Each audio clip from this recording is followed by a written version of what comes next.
Muy buenas noches a todos. Soy Valeria Torres, presidente del Grupo de Interés en Oftalmología UPB. Para nosotros es un placer contar con todos ustedes en nuestra tercera reunión académica. La charla de hoy se titula Anatomía del Ojo. Está a cargo de la doctora Carolina Arango Cortés, estudiante de Medicina del sexto semestre UPB. Adelante, doctora Carolina. Muy buenas noches para todos. ¿Me escuchan bien? Sí. Listo, esperemos a que aparezca la presentación. Bueno, soy muy feliz de poder presentar este tema tan esencial. Mi nombre, como dice Valeria, es Carolina Arango y estoy en sexto semestre de Medicina UPB. El orden en que vamos a abordar las estructuras oculares es: empezaremos con una visión del globo ocular, seguiremos con su constitución anatómica y más adelante lo vamos a dividir en túnicas, en cada túnica hablando de cada estructura. Primero hablaremos de la túnica fibrosa, luego de la túnica vascular, seguiremos con la nerviosa, las cámaras o cavidades oculares y terminaremos con la vascularización y la inervación. Iniciamos este encuentro viajando a través de las estructuras oculares para su abordaje de manera más práctica. Para los anatomistas es bulbo ocular y para el entendimiento de hoy nos vamos a referir a él como globo ocular. Este es un órgano simétricamente ubicado en la base de la órbita y ocupa aproximadamente la mitad anterior de la cavidad orbitaria. Acá podemos ver. En la cavidad posterior está ocupada por los músculos extraoculares, los cuales no abordaremos específicamente en esta charla, ya que nuestro enfoque es más global. En la mitad posterior encontraremos el nervio óptico, diferentes nervios ciliares y tejido celular. Su forma es esférica, ligeramente aplanada hacia abajo. Este es un órgano que pesa alrededor de 7.5 gramos y tiene un diámetro de 2.5 centímetros. En su polo anterior contamos con la córnea y en su polo posterior se encuentra la mácula, que vamos a abordar más adelante, que está situada fuera del orificio del nervio óptico. Este es un órgano especializado en recibir luz y llevarla por la vía visual hacia el lóbulo occipital. Bueno, seguimos con la constitución anatómica. El globo ocular se divide en tres túnicas concéntricas, que acá vemos las tres, de la superficie hacia la profundidad, que se denominan primero la túnica fibrosa, que incluye la córnea y la esclera. Luego seguimos con la túnica vascular, que se compone por la coroides, por el cuerpo ciliar y por el iris. Y por último, la túnica nerviosa, que es la más profunda, y esta se constituye principalmente por la retina.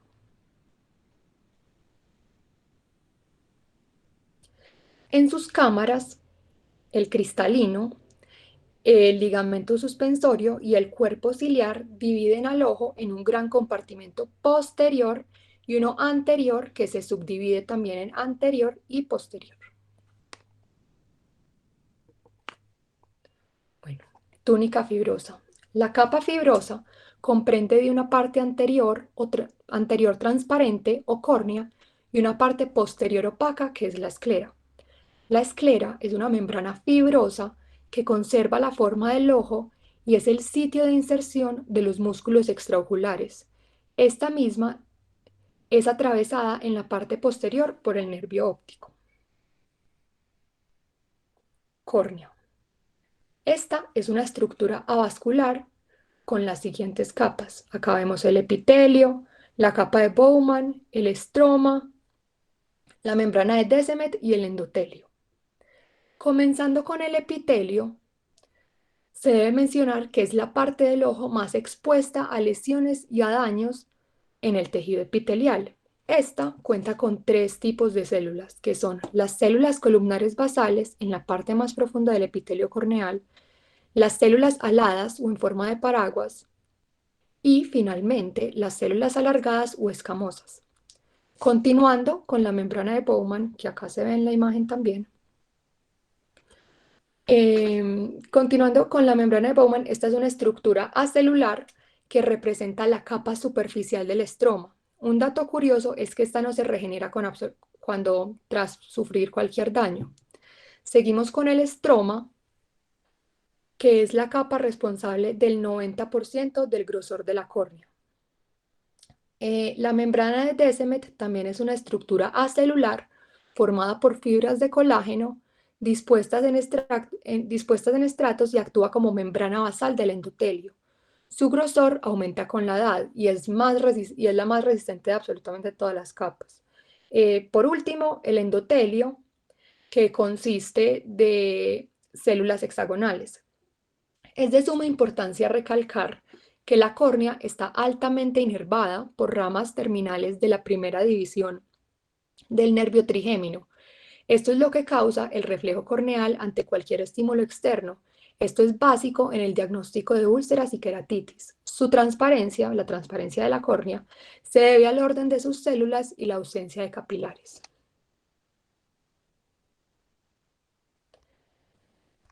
El estroma escleral o la esclera está compuesta por haces de colágeno de varias formas y tamaños, que no están uniformemente orientadas como en la córnea, que a diferencia de esta ya mencionamos que era transparente. La capa más interna de la esclera, la lámina fusca, es la que une la lamela supracoroidea y supraciliar del tracto uveal.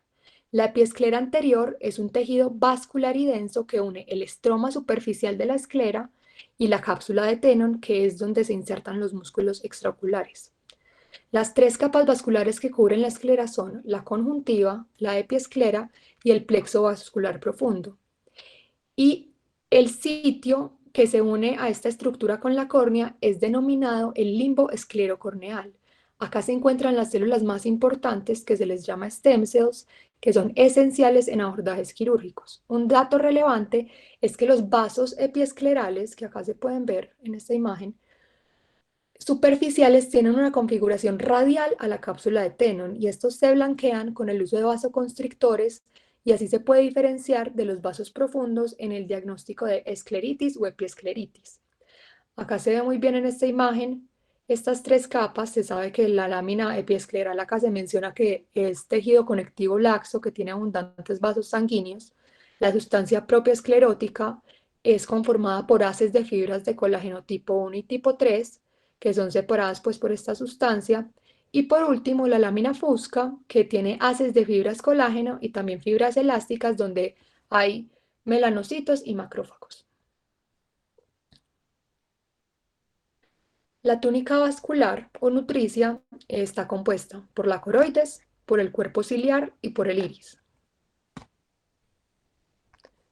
Comenzaremos con el iris. El iris es el disco contráctil que rodea la pupila. Este consiste de 4 capas, que es el revestimiento mesotelial. Luego seguimos con el estroma de tejido conectivo con células pigmentadas, que se ve muy bien en donde dice D, que es el iris azul. Las fibras lisas que forman los músculos dilatador de la pupila y esfínter pupilar, que también se ve reflejado en la imagen, y una capa posterior de células pigmentadas que se continúa con la parte ciliar de la retina. En la imagen, En la imagen a su derecha se refleja una visión compuesta de las superficies y los estratos internos del iris. En el segundo segmento, el del iris azul, se logra diferenciar muy bien las trabéculas del estroma. Luego podemos diferenciar los vasos del iris y finalmente la porción muscular donde se incluye el músculo esfínter y dilatador de la pupila. Es muy importante esta parte de acá también porque en el iris se puede ver reflejado el sistema autonómico ya que es inervado por él. Cuando por la vía parasimpática, cuando por la vía parasimpática se activa el músculo esfínter pupilar, se genera miosis.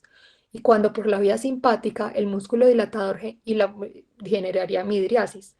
Esto es de suma importancia en hallazgos de examen físico.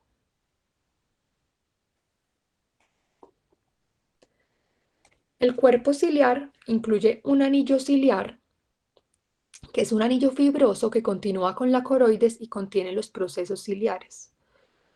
Acá podemos ver los procesos ciliares. Estos son unos repliegues entre el anillo ciliar y el iris conectados al ligamento suspensor del cristalino mediante a fibras tonulares, que son estas fibras que vemos acá, y su función es producir humor acuoso. Adicionalmente, los músculos ciliares, que acá están se ven muy bien en esta imagen el orden de cómo se configura todo, son los responsables de los cambios en la convexidad del cristalino para la acomodación. Esto permite enfocar objetos ubicados a distintas distancias.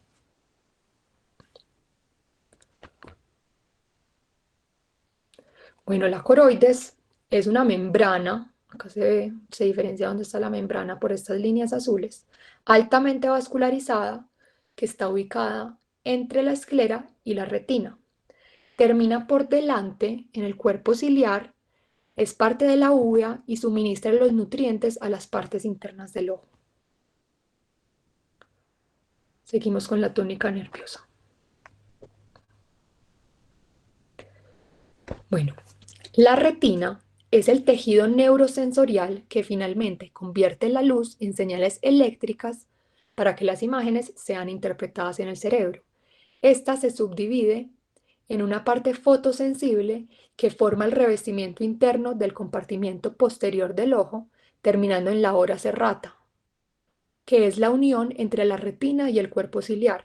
Anterior a la ora serrata, Anterior a la hora serrata, la capa retiniana se continúa con una capa epitelial no fotosensible que reviste al cuerpo ciliar y la superficie posterior del iris. Los fotorreceptores, que se ven en esta imagen, se dividen en conos y bastones. Los bastones contienen rodopsina. Este es un pigmento fotosensible que cambia químicamente en presencia de cantidades mínimas de luz. Gracias a ellos vemos en condiciones de penumbra. Por otro lado, los conos responden ante una intensidad lumínica mayor a lo que hacen los bastones y esto nos permite percibir imágenes en colores y con mayor nitidez. Su pigmento es llamado conopsina. Esta membrana sensorial compleja cuenta con varias capas y células para recibir las imágenes y transformarlas, como les estaba contando, en señales nerviosas que serán transmitidas al cerebro a través del nervio óptico. Su fisiología ya haría parte de una conferencia aparte, pero aún así podemos generalizar dividiendo la retina en una capa pigmentada, que acá sería el epitelio pigmentario, en una capa pigmentada y en una capa nerviosa. La capa pigmentada es un epitelio formado por células cúbicas adheridas a la coroides. Su función es nutrir a los fotorreceptores y absorber el exceso de luz. La capa nerviosa incluye varios tipos de neuronas. Acá se ve reflejado como conos y bastones. La capa nerviosa que incluye estos varios tipos de neuronas también están ordenadas en capas. La más cercana a la capa pigmentada está formada por los fotorreceptores que hablamos en la diapositiva anterior. Sobre ella hay una capa de neuronas bipolares que los conecta con las células ganglionares a través de las interneuronas o unas células llamadas anacrinas. Los axones de las neuronas ganglionares son los que forman el nervio óptico. Aparte de eso, acá se ve muy bien delimitada absolutamente histológicamente todas las capas del epitelio pigmentario. Seguimos con conos y bastones. Luego está la membrana limitante externa, la capa nuclear externa, la capa plexiforme externa. Seguimos con la capa nuclear interna, capa plexiforme interna, luego la capa ganglionar, la capa de fibras del nervio óptico y la membrana limitante interna. El eje visual del ojo pasa por una depresión de la retina llamada fovea, que es la zona de mayor agudeza visual por la concentración de de los fotorreceptores. Esta está rodeada por una zona con un pigmento amarillo llamada la mácula lútea. Las fibras nerviosas aferentes que salen de la retina convergen para formar el nervio óptico que abandona el ojo por una parte de la esclera conocida como la lámina cribosa, que ya más adelante les voy a explicar en esta imagen cómo se ve todo. La parte de la retina que cubre esta lámina es llamada el disco óptico, el cual no contiene fotorreceptores, por ende corresponde a una mancha o a un punto ciego. En esta imagen de acá podemos ver muy bien cómo sale el nervio por la esclera y dónde está la lámina cribosa por donde saldría el nervio óptico. Bueno, continuamos con las cámaras o cavidades oculares. La córnea y el lente nos ayudan a delinear dos segmentos del ojo, o sea, anterior y posterior. El segmento anterior es entre la córnea y el lente, y el posterior es entre el lente y la retina. El segmento anterior tiene humor acuoso que provee nutrientes para la córnea y para el lente. Este se divide en dos cámaras, que esta es la cámara anterior que se subdivide. La cámara anterior, que está entre la córnea y el iris, y la cámara posterior, que en este caso está entre el iris y el lente. Cuando hablamos de lente o cristalino, hablamos de un lente biconvexo transparente que es flexible, encargado de enfocar los rayos de luz sobre la retina. Continuando, el humor acuoso es producido por los procesos ciliares, acá podemos ver los procesos ciliares, en la cámara posterior y luego pasa a esta cámara anterior que vemos acá para ser reabsorbido por el canal de Schlemm, que acá también se ve, y la malla trabecular en el ángulo iridocorneal. Allí el humor acuoso es filtrado, luego es conducido por estas venas epiesclerales, donde el fluido vuelve a la circulación sistémica o general. Cuando este mecanismo falla, nos encontramos frente a un glaucoma.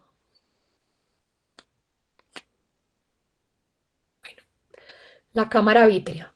La cámara vítrea es la zona entre el cristalino y la retina, y esta está compuesta por el humor vítreo. Su función es de dar volumen al ojo y sostener la retina, permitiendo su transparencia para que los haces de luz que se reflejan por acá puedan atravesarlo. Este es formado por una matriz tridimensional de fibras de colágeno y gel de hialuronato. Seguimos con la vascularización. En cuanto a la vascularización, las arterias provienen de esta arteria que vemos acá, la arteria central de la retina. Esta es rama de la arteria oftálmica, que está por acá, que a su vez es rama de la carótida interna. Esta acá, como vemos, acá está el nervio óptico y se introduce por el espesor de este nervio y al llegar a la papila se divide en dos ramas, en una ascendente y en otra descendente. Em, Al dividirse, luego después de un corto trayecto, esta se divide nuevamente en rama medial o nasal y rama lateral o temporal.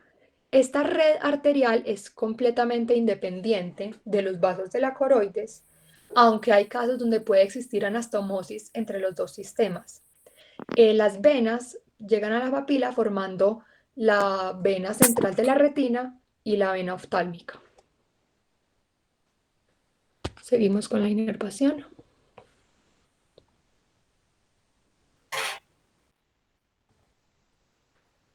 Sería entonces objeto de otra conferencia hablar de los pares craneales, pero a través del balance muscular y los movimientos de los músculos extraoculares podemos mencionar la función de los mismos.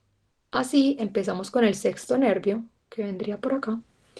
Empezamos con el sexto nervio o nervio abducens a través de la abducción del recto lateral.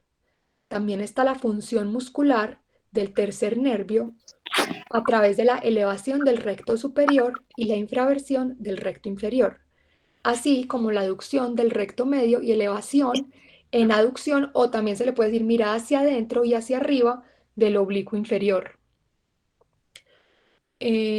Acá podemos ver la tróclea, que es la porción ósea por donde pasa el oblicuo superior para reflejarse y luego insertarse, acá se ve cómo se inserta, en el globo ocular en la esclera superotemporal. Por último, la infraversión de la mirada que produce el oblicuo superior, acá está, en aducción. Esta es la bibliografía. Muchísimas gracias. ¿Hay alguna pregunta?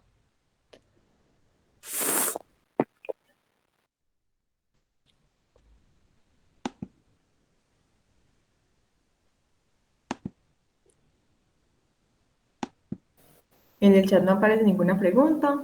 Eh, Excelente charla, doctora, muchísimas gracias. A quienes nos acompañaron el día de hoy, muchas gracias también. Recuerden que pueden encontrar las charlas en nuestro canal de YouTube y mantenerse actualizadas a través de nuestro Instagram.